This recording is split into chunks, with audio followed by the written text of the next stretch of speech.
So this is how much I got with the Mom Cozy V1 hospital grade wearable pump. Good morning. Kaligo ko lang. It's currently 6:44 a.m. and let's do my morning pump. Let's test this out. This is the Mom Cozy V1 hospital grade pump. So this is the first time I'll be using this.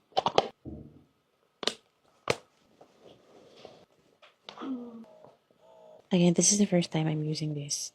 So, I notice ang silent niya. Ito yung tubig niya. So, nakasabit lang siya.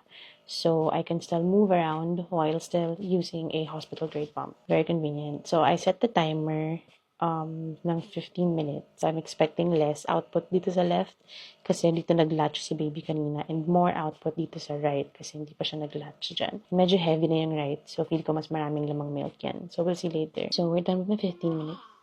I'm done with my 15-minute morning pump. Expecting too much from here. Onti lang siya. This is from the left boob.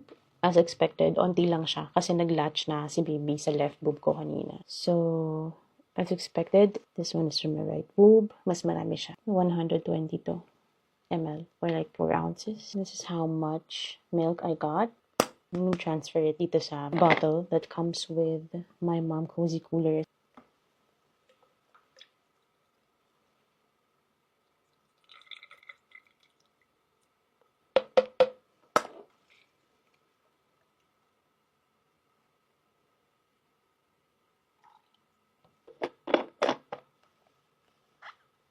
So these are my milk output. This is the one from last night. Last night, what I used is the one from Mom Cozy as well. This is the M6. Ito yung first pump ko from Mom Cozy. I got 8 ounces kagabi. So this is 240 ml. And it's still cold. Dito ko siya nilagay sa Mom Cozy ko na cooler. So this is what I use pala sa gabi. Kapag nagpapamp ko, parang hindi na ako bumababa sa baba. Kasi wala naman akong freezer here sa taas.